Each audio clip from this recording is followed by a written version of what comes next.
Clash at the Castle. Yes, sir. Clash at the Castle goes down in Cardiff, Wales. This is the first premium live event for a European pay-per-view and since 30 SummerSlam. years. Yep, 30 years. So it's going to be 92. Right. So it's going to be Saturday, September 3rd in Cardiff. So we're going to go ahead and give those predictions out right now because, of course, we do these before pay-per-view. So let's go ahead and kick this off with Riddle versus Seth freaking Rollins. We know they've been attacking each other like crazy. We saw it at SummerSlam. We was there in person where they removed that match was supposed to happen at SummerSlam. But you know, Riddle got his ass whooped by Seth Rollins, then went on the shelf, and then he came back. He beat the shit out of Seth Rollins. So now we have that match. Who do you have in this match? Seth freaking Rollins or Riddle? I'm going to pick Riddle. I'm going to pick Riddle, even though usually I'm Seth Rollins or bust. But you know what? Raw needs a white face that is white meat scorching hot. Okay. Because right now the scorching hot face on Monday Night Raw is Bobby Lashley. And y'all know I love Bobby Lashley. We love Bobby Lashley. This is a Bobby Lashley supporting podcast. But because of white males, age 18 to 34, they do need somebody that is just as hot as Bobby Lashley right now. And they win over Seth freaking Rollins in a great match is exactly what he needs, especially coming off the injury from this past summer, missing SummerSlam. He needs that moment to capitalize, to put the right to end of the chapter of his summer going into the fall and, of course, the Royal Rumble. I was going to disagree, but I think this is going to be a feud that's going to last a bit. So you got to kick it off with the face winning this one because the face really been getting his ass beat. Yeah. If it was shaped in any different way, I would have went with Rollins. But since Rollins has been taking L's and has not been hurting him, I eventually think that Seth Rollins wins the feud. So we start off with Riddle in this case, especially since you know what? I'm gonna switch it. No, because I forgot what the next pay-per-view is gonna be. Extreme Rules. So I'm gonna go with Seth Rollins in this case. And they're going to re-up this in Extreme Rules, and it's going to be a ladder match. So a ladder match is going to take place at Extreme Rules between Riddle and Seth Rollins. So I'm going to switch it. Seth Rollins is going to get the win, and next month we're going to get a ladder match from the two. All right, so moving on from that one, let's go to Liv Morgan versus Shayna Baszler for the SmackDown Women's Championship. I'll kick it off and keep this one short and simple. I am going to go now with Liv Morgan. I know I've been talking about how she's going to be a transitional champion and everything, but I just feel like this is heel turn time for Liv Morgan, and her heel turn is going to be similar to CM Punk when CM Punk defeated Jeff Hardy. I'm not saying it's going to be the same character, but when he defeated Jeff Hardy to become the champion, things changed a little bit. Fans start changing, so he started changing with it because that's what the fans were given. So I think we're going to start slowly. We've already started seeing her win in the ways that are not championship-like. Not saying she's cheating, but, when she beat Ronda Rousey, she tapped. But the ref didn't see it. She ended up winning because she won in the pin. So she's going to win again in a way that is not championship-like, and people are going to start booing her for those things. And she's basically going to tell the crowd eventually, look, I'm going to do whatever I can to get this belt. It took me so long to get here. I don't care what y'all think at this point. So it's going to continue the slow continuation of a heel turn for Liv Morgan. So I'm going to go with Liv Morgan for the win here. All right. I got Shayna Baszler. Shayna Baszler is going to beat the shit out of Liv Morgan. She's going to take her title. But to Banks' point, after the ass beating takes place, it's going to make the character development make more sense. Okay. The screaming has to make sense. And they do this often with white women that scream in wrestling, right? They make them crazy. They make them sadistic. They make them do things that are seemingly out of character for the normal human being. Victoria went through that. Nikki Cross did that. And there's other ones right now, but we're talking about Shayna Baszler and Liv Morgan. Because the SmackDown Women's Champion ain't in the top 5 of the division for any reason.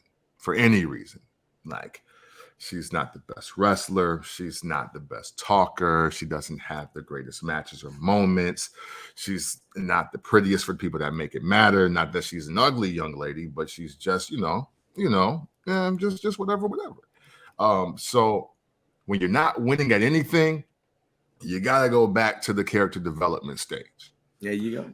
And that's what it is. And what better way for Liv Morgan to become better than to lose to Shayna Baszler, which elevates her to the status that everybody thinks that she should be at anyway, while she now runs through the Aaliyahs and the Sonya Devilles and Natties and has probably a unexpected great match with Raquel Rodriguez.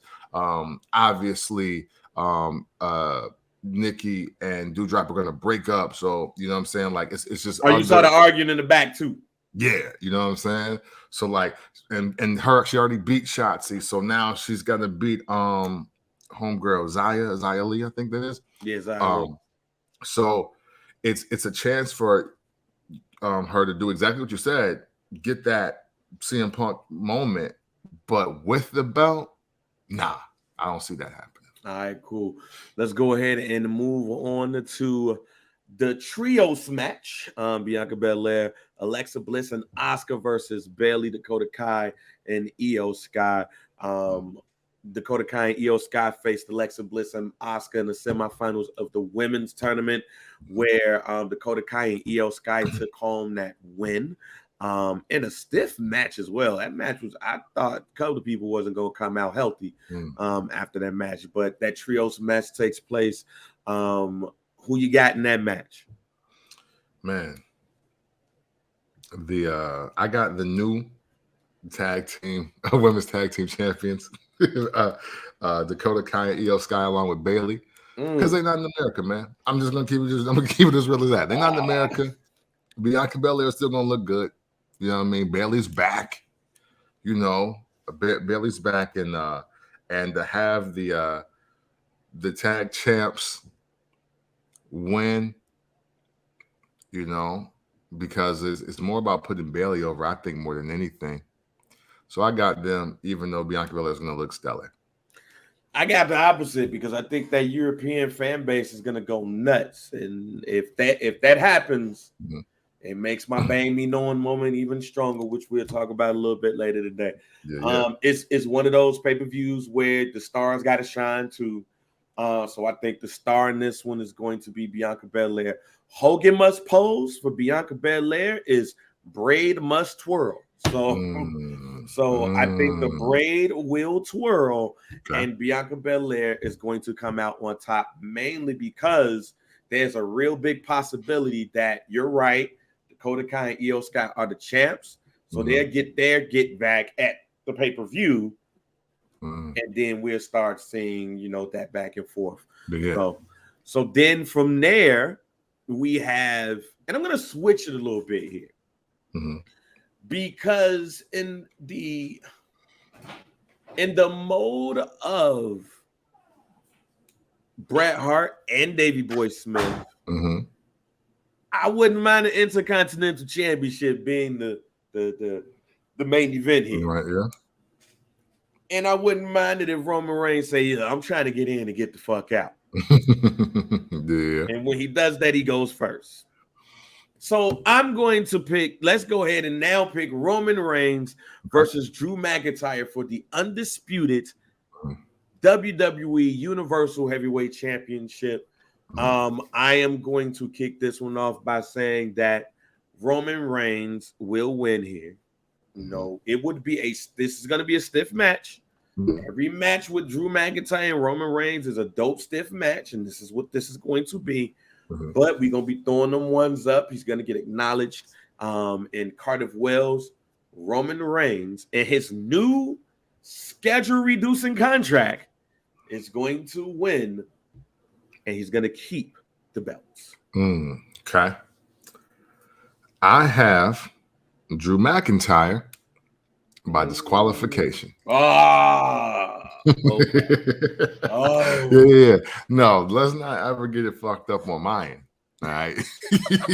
Roman Reigns ain't losing over in non-American soil, not both belts. That's not happening. But I do feel like that there are two big wins to happen here. I think one, just from what they're telling the story of Drew McIntyre again, you have to have a situation where the crowd is really into everything that is happening with him, right? But then at the same time, you got the tribal chief. And who knows, maybe his buzz in LA like it is in New York. I'm just full of just hip-hop puns right now. Shout out to Jadakiss. And I think that there's a way to get Drew McIntyre just further over with his home crowd, and for Roman Reigns to still be Roman Reigns. And so this match going great. Claymore, Uso start beating ass. And they're like, nah, we're not doing all that. Nope, you not. I know what you thought. Yeah, you did had Roman beat in your hometown. You were going to change the culture. But nah, we're not about none of that. And Drew McIntyre music plays at the end. Yep, there you go. Yep. And then he does.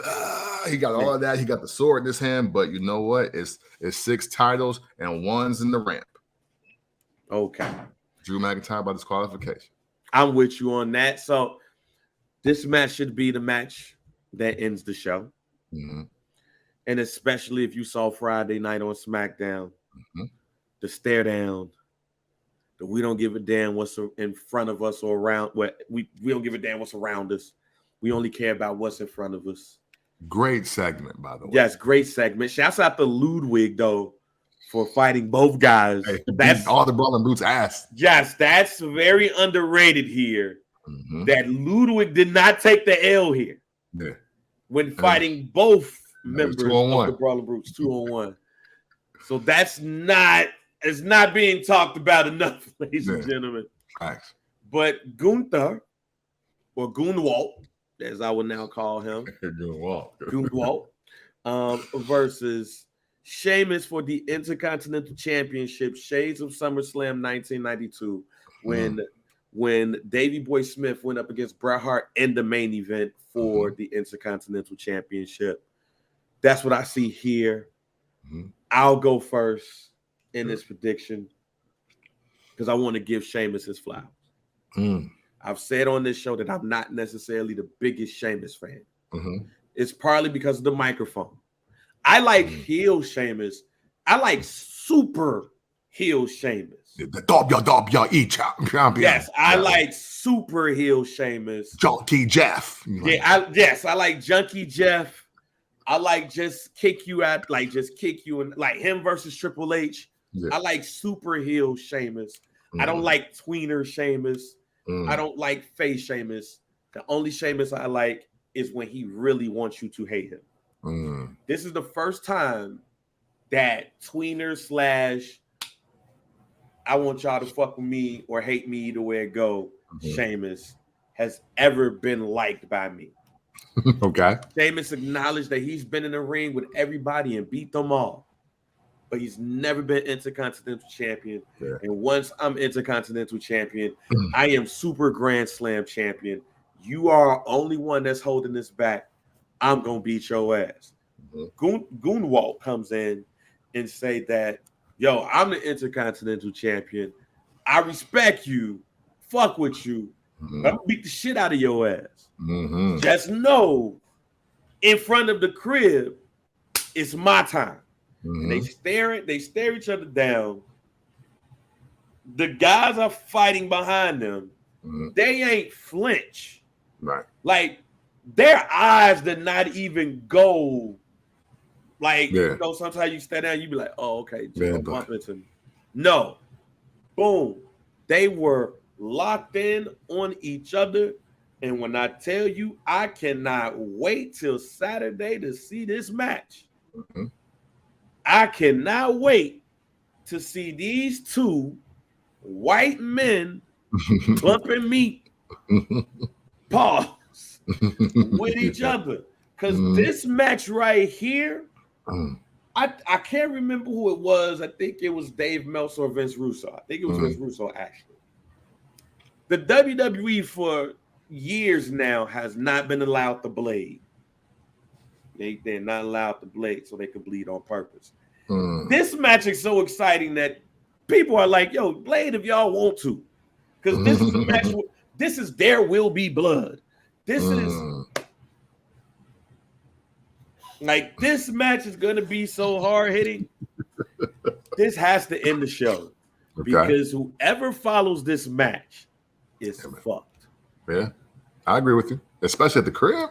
Especially at the crib. And because I'm picking Drew McIntyre to lose against my better judgment because I fuck with Gunwalt so much. The winner of the Intercontinental Championship is going to be Sheamus. Yeah, man. I agree with you. Michael Cole fucked this up for y'all. Sorry. Because you just don't point out stats like that. Yeah, you just don't point out stats like just like the stat, which is now the stat of stats for The Miz, is that he's the only 2-time Grand Slam champion. Somebody got to beat that, because, and y'all know I'm a Miz guy, but Miz can't have that. Yeah, not in the class by himself. He can't have that. They're not going to allow that. But no, it's Sheamus. And you know what? Also, though, even though I love everything happening with Gunther right now, that's not what the Intercontinental Championship needs when you see what's happening with the U.S. title on Raw. There's fever pitch, there's excitement, there's everything around it. Don't get me wrong. Gunther is special in this realm, and he deserves to have a title, but I do believe that as they transition him into the U.S. markets more and they do more with him, he needs kind of a blueprint of being like, yo, you can be this, but you need a little bit of some of that. Yeah, and I think Sheamus can give him that to watch and be like, yo, okay, I see. I can whoop ass, be serious, do my thing, but I gotta, but as I tip the sports entertainment scale just a little bit more, that's my blueprint. Yeah, he need a foil to beat the shit out of. Yeah. But he has to lose that foil before and then to beat that foil to get people talking. Like beating Ricochet for the championship is cool, and going on a run where you beating people ass is cool. But you always need that person, that name, that look, and that's why that's part of the reason why I'm giving Sheamus his flowers, because I think he wins here, Sheamus wins here, but then in Extreme Rules, Sheamus gives that belt back. Okay. See, I don't foresee that, but go ahead. I'm sorry. He gets that belt back mainly because now at Extreme Rules we can really go hard. Like you beat me, we both at the crib, but you're the bigger name. You have the legacy within the WWE. Yeah. So I'll give you your Hogan must pose moment. But then when we come back to Extreme Rules, we gonna have this again, and it's gonna be better than it was before. Like Pete Dunne and Walter. You know, when people don't remember, and I'm kind of surprised that the WWE didn't call back to it.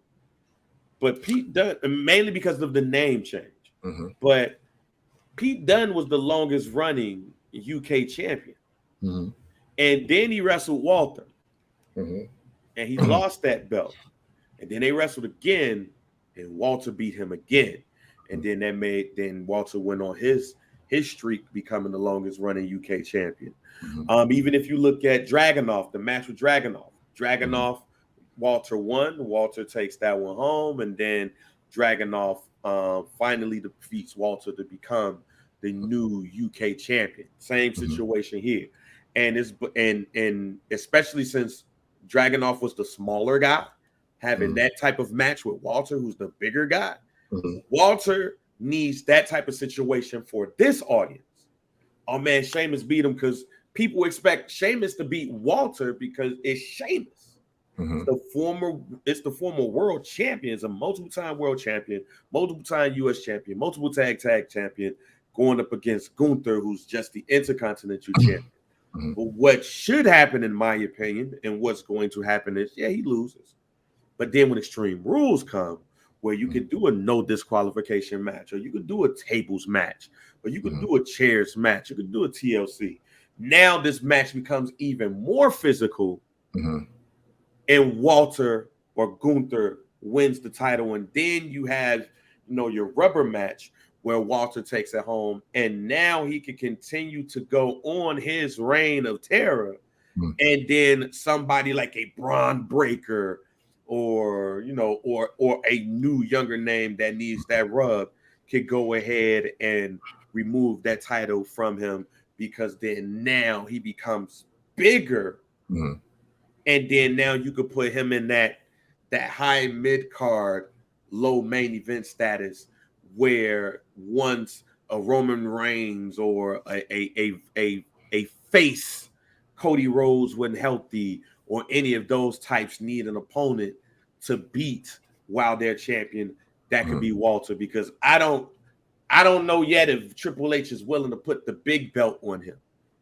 But because of Walter's style, because of Gunther's style, and how he's that very aggressive, you have to make him almost like Sheamus's replacement, so to speak.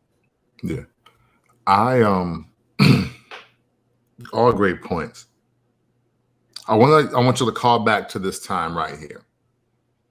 And I'm going to use Cesaro as my example, because I think that's what's going to happen here, but it's going to take a different route. Okay. Obviously, everybody was very high on Cesaro before the Sheamus Cesaro, I think, best of 7 feud. And what they did with them is put them in situations to talk, argue, and fight, literally all over the world. And they even packaged it. This is like our best of 7 series between Cesaro and Sheamus. However, at the end of that, they became a tag team. I believe the same thing is going to happen with Gunther and Sheamus, except it becomes like, nah, young man's ready. Let's really put that battery in his back, because this is it, and it's not my guarantee at the moment, because I want to see if it happens. But Gunther winning the Royal Rumble ain't a bad idea in 2023. Nah. And to your point, the reason why I disagree with you to a twinge is because, and it's a twinge, because they will put European wrestlers with European wrestlers. Just look at the Brawling Brutes. Yeah. And look at the bar. The reason why I disagree with you with just a twinge is this. It's the entrance and the style. Oh, yeah. Cesaro was not the best WWE talker, but he also didn't have that style where it was scary. Yes. No, you're absolutely right. And that's why I'm like, they won't make Sheamus and Gunther a team. No, that's not happening. I think what we're going to see is what they really wanted to do with Cesaro, but they knew, maybe this ain't it. Like a manager of sorts, so to speak. Well, no, not even a manager. No, literally, like, because the homie that got their back. Well, that too, but more or less this. Just again, when they did the Sheamus Cesaro thing, best of 7, I really do believe, and especially we saw the wrestling community say, see, this is why Cesaro should be the world champion. This is why you got to put him in a program and put him against bigger names. Look what he just did with Sheamus. That was phenomenal. And they threw in a tag team with the Bar. And then they ended up becoming one of the best tag teams in the last decade. And I think it helped both of them. I think the origin story, best of 7, Gunther versus Sheamus, it happens. But this time, you build a legit solo star out of it, which is what I think they were trying to do originally. But I think what happened, because of who he is, because of everything that you said about certain Sheamuses that you like, Sheamus got bigger in that, and it wasn't supposed to work like that. I think Cesaro was supposed to be bigger because the people were already behind him going into it. He was supposed to get the rub out of the whole situation. Yes, and it didn't happen like that. What happened is I love seeing these two together. Wow, wouldn't it be a good contrast of styles if they were a tag team and together and fought people together? And then that's what happened. Yes. I see what you're saying. Yeah, like now you got Gunther, and you know he don't need nobody with him except homie with the mic because he's great. Because I'll even go as far as saying this. Right, and I know people don't like the Butch character and everything. There was a photo that came out. I think it was maybe for taping the main event or whatever. But Butch wasn't in his Scrappy Doo garb. Oh, really? He was in his regular unitard garb about to wrestle. I'll go as far as saying this: Imperium and this is where I agree with you to a point. Imperium, in their way, might be back. But it would be Imperium with Butch and Ridge Holland. And they get Sheamus the fuck up out of here. Almost like how they did with, Edge and them. And then you have an Imperium style joint with Ridge, Butch, and Ludwig. And then Sheamus ends up having to try to do what he can to whoop they ass to get back said Intercontinental champion or whatever. But I do see where you coming from, especially when the history of the WWE, they put those type of people. I mean, we could go back as far as, seeing, the Iron Sheik and Nikolai Volkov being a tag team champion. So I understand where you're coming from. Here's the only thing that I'm worried about. For both of our predictions, is Vladimir Kozlov. If you take the belt off of Gunther, do you Vladimir Kozlov him? And I hope that's not the case. Because I do believe that Gunther is a serious player in the WWE, just off the fact that he is going to give you a great match. And here's the thing, before we move on, here's the thing that people don't I don't think people really understand. The people who give great matches almost put themselves in a bind where we don't have to give you shit. Yeah. We don't have to put you in a title match. We don't have to do shit because we know when you go up in that ring, you're gonna show out. Yeah. You go steal the show. And because you want to steal the show every night, we don't have to put a belt on you. And when we were watching wrestling before, that wasn't a bad thing. Because like I said, Jake the Snake Roberts didn't sniff a title. Yeah. And there are others who didn't sniff a title. And when Roddy Piper got the championship, it was in a transitional situation, pretty much. So Gunther, just like a Bray Wyatt, his character was so much. You don't have to put a title on him because you got the character. That's why when you look at champions like The Undertaker, like you would think that The Undertaker's a 15. Why the Undertaker's not a 15-time world champion? Right. Because his character was so cold as such that you didn't have to have him have the championship all the goddamn time. Right. So I could also see that with Gunther where, he gives you so good of matches every time he out there. He can wrestle with the bigs. He can wrestle with the smaller wrestlers. He can wrestle with so many people. You ain't got to put a belt on him. Just go fight. Yeah. Go beat somebody's ass, man. We're putting on you every once in a while. and have you hold it for 3 months, and then somebody sneak and get the title off you, and then you get mad, and then instead of getting a rematch with Buddy Ass, you go beat up this dude right here. Now y'all in the feud. So I'm with you on that. So we'll see what happens though. But that match to me is gonna steal the show. It's so good that I don't think it's even still in the show. I think you're getting the match that fan base is looking forward to, as opposed to a lot of flipping and all of those things. But they like that shit too. But I think they're gonna get a Donnybrook.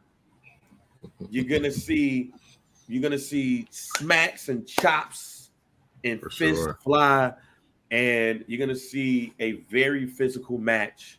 And I'll even use like Dragunov versus Walter, how that helped out Dragunov and it helped out Walter. How Cesaro and Sami Zayn, that match at NXT back in the day, really helped out Sami Zayn. And to me, in a loss, Gunther's gonna look so good, where you're gonna want to see that again and again and again and again. So, First Black Champ, make sure you rate, like, subscribe, wherever you listen to your favorite podcast at the Barbershop Digital. Shouts out to the gang over there.